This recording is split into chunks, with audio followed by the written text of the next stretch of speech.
아침에 매일경제에 오신 여러분 안녕하십니까. 오늘은 10월 5일 금요일입니다. 날씨가 선선하면서도 흐린 것이 비가 곧 올 것 같습니다. 우산 꼭 챙기시기 바랍니다. 각 신문의 일면은 오늘 어떤 기사를 담고 있을까요? 보시죠. 먼저 매일경제입니다. SK 하이닉스 찾은 문재인 대통령. 일자리 만드는 건 결국 기업이다. 그렇죠. 뭔가 당연한 것 같지만 최근에 이런 문제를 둘러싸고 논쟁이 좀 있었습니다. 그러나 문재인 대통령이 기업 현장을 방문했습니다. 청주 반도체 공장 준공식에 참석을 해서 일자리를 다시 한번 강조했습니다. 다음 신문 보시죠. 서울신문입니다. 미국 핵 목록 요구 미뤄야 영변 종전, 영변 핵 폐기 시설, 핵 시설 폐기, 그리고 종전 선언, 빅딜 필요하다. 강경화 외교장관이 외신 인터뷰에서 이런 주장, 이런 제안을 내놨는데 이를 둘러싼 여러 가지 지금 논란, 반박, 찬성 의견들 나오고 있습니다. 저희 본격적으로 신문 읽기에서 살펴보도록 하겠습니다. 다음 신문 보시죠. 동아일보입니다. 유은혜 사회부총리 국회에 어제 출석을 해서 이런 발언을 했습니다. 유치원 영어 수업 허용하겠다. 금지 논란이 됐었죠. 지금 보류 상태에 있는데 보류를 철회하고 이전 허용하겠다. 교육부 방침을 뒤집은 것 아니냐 이런 지적이 나오고 있습니다. 다음 신문 보시죠. 한국일보입니다. 에너지계에 권고한 돌연 연기. 탈원전 속도 조절하는 것인가 이렇게 제목이 달렸는데요. 원래 어제 이 권고안이 발표될 예정이었습니다. 그러나 연기가 됐습니다. 재생 에너지 비중 2040년까지 최대 40%로 확대 시나리오가 담긴 것으로 알려졌는데 정부가요. 친원전 진영의 반발을 우려해서 권고안 발표를 연기한 게 아니냐 이런 내용을 싣고 있습니다. 자, 오늘 저와 함께 신문을 보실 네 분의 패널 자리하셨습니다. 소개해드리겠습니다. 먼저 윤경호 매일경제 논설위원 나오셨고요. 김창룡 인제대 교수, 그리고 김정욱 동국대 연구교수, 그리고 변한봉 변호사 나오셨습니다. 안녕하세요. 안녕하세요. 네. 자, 1시간 동안의 신문 브리핑 본격적으로 출발하겠습니다. 이쪽으로 오십시오. 자, 어제 국회에서 있었던 상황부터 소개해드리겠습니다. 여야 막고함, 원내대표들 몸싸움, 유훈의 혹독한 국회 신고식 이렇게 돼 있습니다. 자, 내용을 보면요. 막고함, 몸싸움, 혹독한. 자, 그럼 어떤 내용이 있었길래 그랬을까요? 여기 보겠습니다. 인사말 하자 한국당 의원들 야유. 그러자 민주당 의원들 조용히 해 소리치며 엄호. 2020년 총선 출마할 건가 질문에 유훈혜 장관, 임기는 국민이 결정해 줄 것. 이렇게 답변했습니다. 그리고요, 야당 청문회 의혹 추궁 이어지자 홍영표 더불어민주당 원내대표는요, 인격 모독이다. 그리고 의장석 앞에 나가서 왜 진행을 이렇게 하느냐 항의를 합니다. 그러자 김성태 자유한국당 원내대표가 질의 방해 말라 서로 충돌했습니다. 그리고 이 사진 보시면요, 여기 있습니다. 홍영표, 김성태. 그러면서 뭔가 말리면서 몸싸움이 벌어지는 모습입니다. 이쪽 기사 마저 보죠. 역시 사진으로요. 어제 장면을 보여주고 있고요.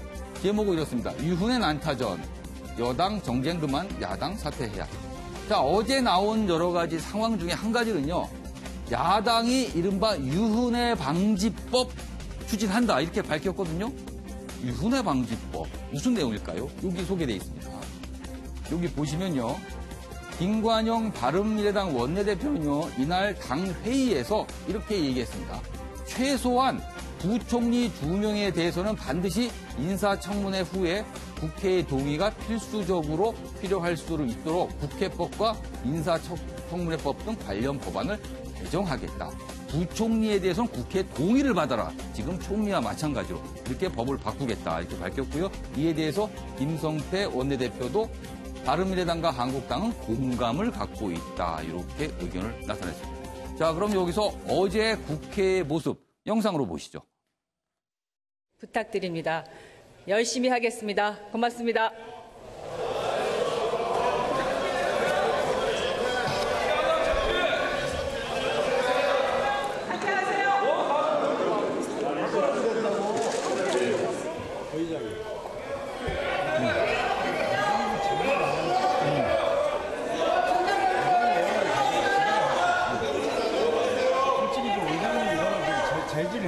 되는 거 아닙니까?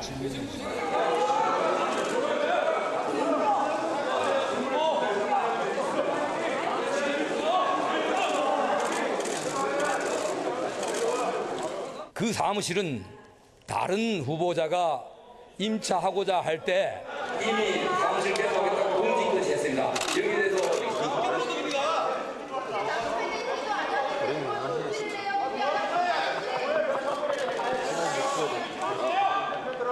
질문도 허락받고 다 질문하나요?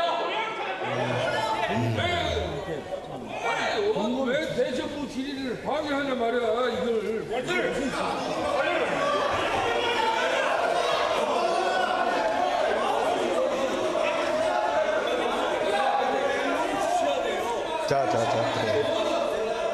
자.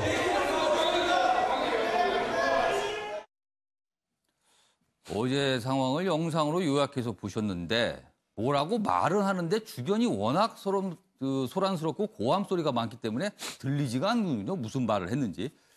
윤경호 의원님, 저런 모습 물론 저희가 이렇게 낯설지 않습니다. 자주 봤던 모습인데 이번에 또 발생을 했군요. 그렇습니다. 예. 어제 상황에서는 국회 운영에 관한 한 예. 장면에 예. 대한 유감과 또 하나는 김관영 의원이 발의했다고 하는 예. 인사 관련법, 예. 국무위원, 장관 국무위원 관련된 예. 법, 이 두 가지를 생각하게 하는데요. 예. 의회 정치의 출발이라고 하는 영국의 토리당과 휘그당, 예. 영국 의사당을 보면 서로 코앞에 예. 정말 얼굴을 맞댈 정도로 가까이 앉아서 그렇습니다. 질의와 답변을 하더군요. 예. 그러다 보면 사실 저렇게 삿대질이나 고함이 더 어렵죠. 예. 바로 사람을 눈앞에 예. 두고 하다 보면 예. 저희는 그런 점에서 우리 국회가 정말 아직도 후진성이 예. 제도와 환경 때문에도 더 빚어지는 거 아닌가. 예. 어제 혹독한 신고식이라고 했는데 이거 예. 누구한테 보여주려고 하는 어. 신고식이냐 이거죠. 그렇다고 지금 예. 자유한국당이 유은혜 교육부 총리를 아예 인정하지 않겠다. 예. 받아들일 수 없다. 이건 아니거든요. 예. 지금 우리 제도상 감사원장 그리고 헌재 소장, 국무총리 등 예. 4대 기관장만 부결권을 가지고 있거든요. 그렇죠. 국회가 동의를 안 하면 임명이 안 되는. 그렇습니다. 예. 나머지는 예. 대통령이 일정 기간을 예. 지난 다음에 임명을 강행할 수 있단 말이에요. 예. 이 제도를 그러면 아예 바꿀 것이냐. 어. 이거에 대한 논의, 고민을 하는 거는 별개 문제. 예. 어제처럼 유은혜 예. 부총리를 대정부 질의에 앉혀놓고 예. 불러놓고 예. 청문회 때 했던 얘기 똑같이 그대로 반복했잖아요. 그렇죠. 오늘 그래서 일부 신문에서는 또 다른 청문회를 한 셈이다. 그렇습니다. 이렇게 사실 이건 평가를 자유한국당에서 예. 할 필요가 없는 건데 아. 일부러 어찌 보면 이 신고식 내지는 창피주기 예. 이건데요. 예. 신고식 창피주기 했다고 해서 그럼 예. 유은혜 교육부총리를 예. 끌어내리려고 하는 것이냐. 뭐 해임 결의안을 그러면 예. 발의를 할 거냐. 어. 그건 아니라면 우리 제도상에 예. 보여준 이 맹점을 어떤 식으로든 좀 고치긴 고쳐야겠다 생각이 듭니다. 알겠습니다. 이번 변한봉 변호사께 좀 질문드리고 어제 상황 좀 평가를 좀 해주시고요. 그리고 제가 끝에 기사에 소개해드렸지만 이 부총리에 한해서는 이번에 총리와 마찬가지로 국회가 동의를 받아야지만 임명할 수 있도록 법안을 좀 바꾸겠다.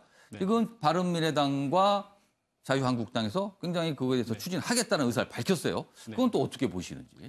일단은 대정부 질의와 예. 국정감사는 야당의 주 무대가 되어야 합니다. 예. 그런데 아직 자유한국당이 야당으로서 예. 제대로 싸우는 법을 알지 못하고 있는 것 같습니다. 신문에서 지적했듯이 청문회 때 제기됐던 지적들을 다시 한번 반복하는 것은 아무런 의미가 없을 것 같고요. 만약 어제 상황에서 대정부 질의를 한다고 한다면 유치원 영어 교육 금지를 철회했는데 그렇다면 초등학교 1, 2학년에 대해서는 아직도 예. 금지가 있는데 어떻게 하겠느냐. 예. 정책 난맥성을 해결되지 않겠느냐라는 걸 지적을 하고 어제 뭐 잠깐 나왔습니다만 그냥 스쳐 지나가더만 나왔어요. 그리고 또 한 가지 고교 무상 교육에 대해서 예를 들었었는데 예. 그 소요되는 재원이 7조 8,500억 가량 됩니다. 예. 이에 대해서 김동연 기재부 장관은 아직 정책 협의가 되지 않았고 예산상 예. 곤란하다는 입장을 피력했습니다. 예. 그러니까 교육부 장관으로서 자신의 정책을 이야기하는 것은 좋지만 국회의원이 정치인 하듯이 그렇게 주장만 하면 안 되지 않느냐. 뭔가 정책끼리 정책에 대해서 정부 부처가 효율을 하고 협의를 했어야 되는데 예. 아직 이렇게 된다면 정치인이 이것은 장관이 아닌 것 같다. 그런 정책적인 질의를 했었다면 조금 더 품격 있었지 않았을까라는 생각이 뭔가 들고. 좀 품격이고 내용이 있으면서 좀 수준이 있는 네. 그런 질의가 얘기가 가능했을 텐데. 그러니까 인사청문회 쟁점만 다시 예. 거론한다면 국민들 다 아는 것이기 때문에 예. 공감을 얻을 수 없었다는 점에서 자유한국당이 어제 조금 제대로 싸우는 걸 알지 못했다는 점이 들고 있습니다. 알겠습니다. 그럼 물론 그렇다고 해서 예. 이제 또 이제 두 번째 말씀하신 거에 있어서 부총리에 대해서 이제 그 국회 동의를 받는다는 것은 어느 정도 필요하다고 생각을 합니다. 인사청문회 자체가 견제 방점을 두는 것이고 또한 국회 권한을 존중해 주는 것인데 국회에서 청문회 보고서가 채택되지 않았음에도 임명을 강요할 수 문제가 있고 견제 차원에서 부총리에 대해서도 국회 동의를 요구한다는 것은 충분히 검토할 만한 제도라고 생각을 합니다. 지금 오늘 나와주시는 교수님 두 분께서는 이 기사까지 마저 보고 나머지 전반적으로 평가를 좀 해주시죠. 먼저 이 기사부터 좀 보겠습니다. 매일경제입니다. 돌고 돌아 유치원 방과 후 영어 놀이 중심 허용. 그렇죠. 유치원 방과 후 영어 이 문제가 지난해 한 2년 정도 논란이 꽤 있었거든요. 그래서 지금은 일단 금지를 하겠다 했는데 반발이 심하니까 보류가 돼 있는 상태입니다. 그런데 허용을 하겠다 어제 유은혜 교육부 장관이 국회에서 밝혔습니다. 여기 보겠습니다. 작년 12월 금지 방침 발표 이후 사교육 부채질 보육대란 우려, 학부모 교육 현장 비판이 잇따랐습니다. 그래서 일단 이 정책은 금지 정책은 보류하겠다 이런 상태에 있었는데 아예 보류가 아니라 이제 허용한다. 어제 장관이 이런 입장을 밝힌 겁니다. 그런데 문제가 좀 있습니다. 지금요. 초등학교 1, 2학년은 방과 후 영어가 금지됩니다. 3학년부터만 할 수 있거든요. 그러면 유치원 때는 방과 후 영어를 수업을 받을 수 있다가 초등학교를 들어가면 1학년, 2학년 때는 받으면 안 되고요. 3학년 때는 다시 받으면 되는 이런 이상한 일이 지금 발생하고 있거든요. 그래서 교육정책 일관성 타격이다. 이런 지적이 나오고 있다. 이런 기사가 이렇게 소개를 하고 있습니다. 김창희 교수님. 그러네요. 좀 정부가 중심을 딱 잡고 가는 듯한 모습은 아닙니다. 분명히. 그러니까 이런 바로 본질적인 문제를 정책 질의 시간에 사실은 따져 물었어야 됐습니다. 물론 허용의 조건이 달려 있습니다. 내용을 보면 놀이에 한해서 영어 교육을 허용하겠다고 했는데. 근데 뭐 유치원에서 영어라는 게 사실 놀이겠죠? 그렇죠. 그렇지만 사실 교육 현장을 가보면 1, 2학년들도 나름대로 영어 공부를 지금 다 하고 있는 현실적이거든요.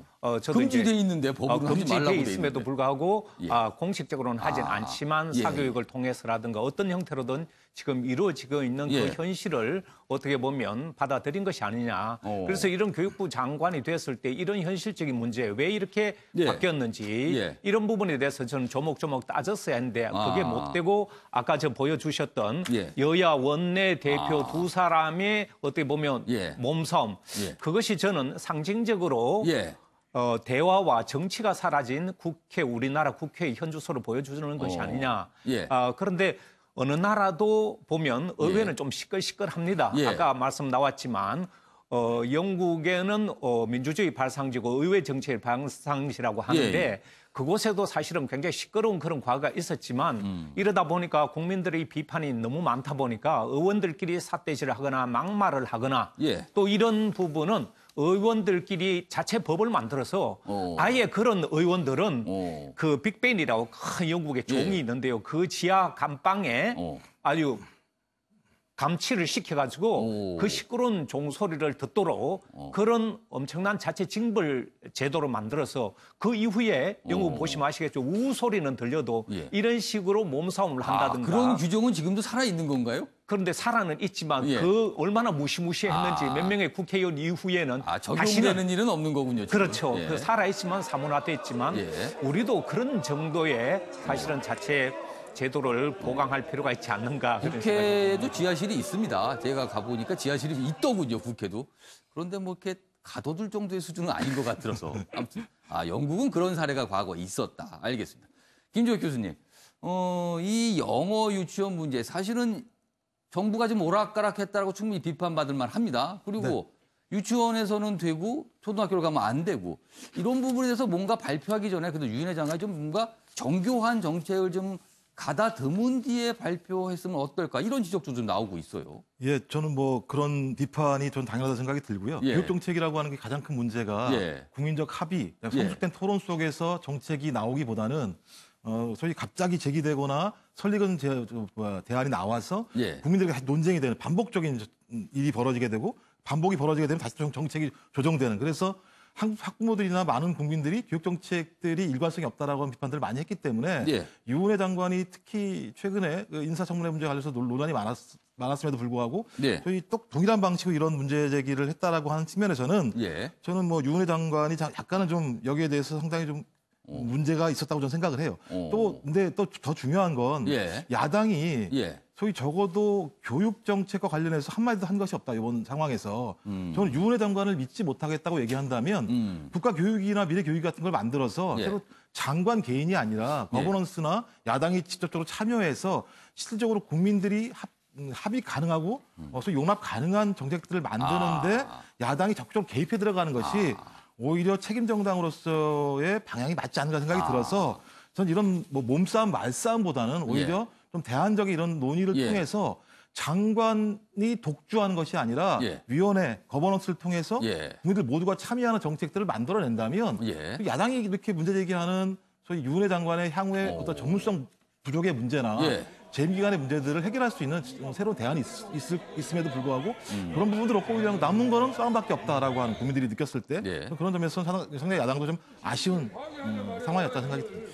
국민의 눈높이에서 보면요. 어제 유은혜 장관이 야당은 전문성이 없다라는 부분을 굉장히 집요하게 지금 비판을 하고 있거든요. 그렇다면 어제같이 유치원 영어 수업 문제가 나왔을 때 그걸 비판하면서 야당 쪽에서 대안을 제시해서 장관이 굉장히 머쓱하게 만드는 상황을 만들어줬으면 야당이 굉장히 빛을 봤을 텐데 그냥 청문회했던 얘기를 반복하는 듯한 모습이어서 국민 눈에는 그때 당시 모습이나 어제 모습이나 비슷하다 이렇게 느끼게 되는 것 같습니다. 자, 이번에는 경제 관련 기사를 좀 보겠는데요. 굉장히 화제가 됐던 내용인데 여전히 미스테리로 남아 있습니다. 보시죠. 3.3제곱미터당 1억 반포 미스터리. 한 평당 1억. 아파트 거래가 됐다.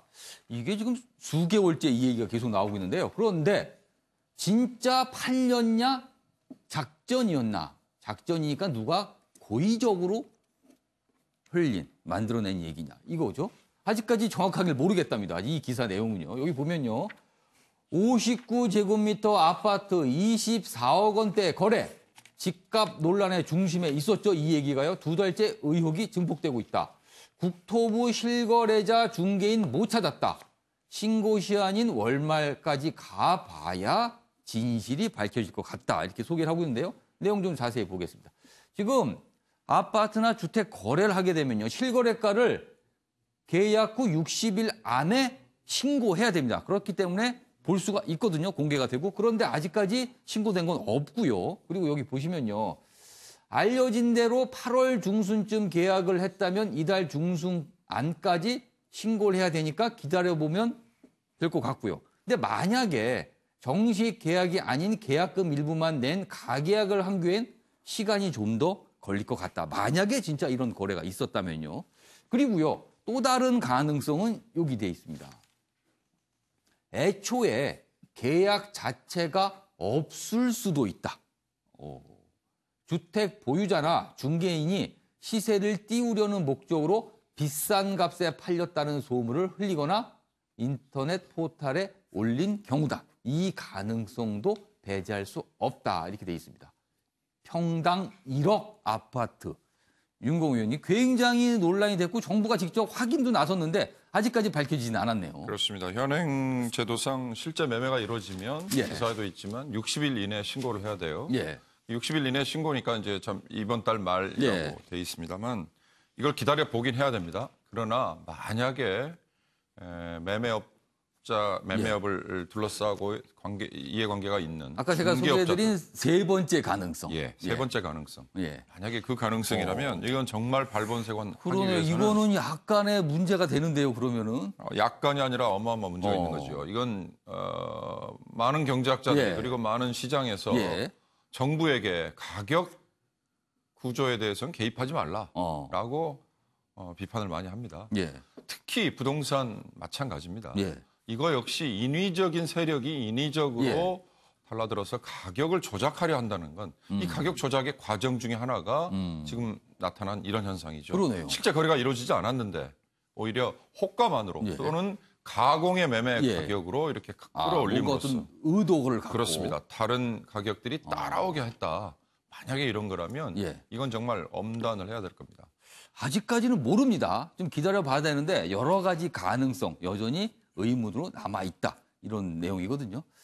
김상현 교수께서는 어떻게 보십니까? 지금 이 상황을. 이 내용을 자세히 보시면 사실은 세 번째 가능성에 더 무게를 두고 있다는 걸 볼 수 있는데요. 실거래는 없었음에도 불구하고 어떻게 보면 작전 세력이 등장해서 이렇게 호가를 만들어낸 것이 아니냐.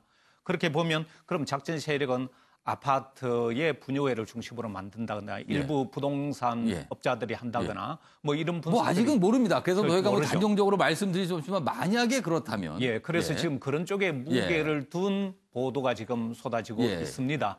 그래서 이 가격이라는 것이 공급과 수요에 의해서 정상적으로 이루어진다면 굳이 정부가 나설 이유가 없겠습니다만 이런 식의 어떻게 보면 호가나 아니면 작전 세력에 의해서 이루어진다는 것은 그야말로 국민들에게 사행심이나 오히려 부동산 투기를 부추기는 결과가 되기 때문에 정부에 엄청난 책임이 주어지는 것이죠. 그래서 이 부분에 대해서는 저는 끝까지 추적을 해서 실거래가 있었는지 없었는지부터 시작해서 어떤 과정을 거쳐서 이런 일이 이루어지는지 그런 것을 좀 조사해달라는 것이 아마 국민적인 바람이 아니겠는가 그런 생각을 사실 평당 1억의 거래가 됐다라는 기사가 나오면서 많은 분들이 깜짝 놀랐거든요. 1억. 이게 어디 미국 뉴욕이나 뭐 홍콩 정도에서나 있었던 가격이 아닌가 했는데 이게 지금 오리무중이거든요. 진짜 진실인지 아닌지. 시간이 또 걸리겠습니다. 알겠습니다. 자, 이번엔 다른 경제 관련 기사 좀 보도록 하겠습니다. 여기 있습니다. 문재인 대통령이 어제 SK하이닉스 청주 공장 준공식에 참석을 했죠. 그런데 그 준공식뿐만 아니라 그 자리에서는요. 일자리위원회 회의도 같이 열렸습니다. 그래서 문재인 대통령이 여러 가지 이야기를 했는데요. 그 내용을 소개하고 있습니다. 문 대통령, 일자리 양 늘리는데 성공 못했다. 정책 부진을 인정했다. 이 자리에서 이 얘기와 함께 일자리는 기업이 만드는 것이다. 이 내용도 다시 한번 강조했는데요. 매일경제가 그 내용을 소개하고 있습니다. 기업 투자 촉진 활력 회복을 민간 주도 일자리 해법을 강조했다. 이렇게 돼 있습니다. 여기 보면요. 어제 발언을 조금 더 자세히 소개하고 있습니다.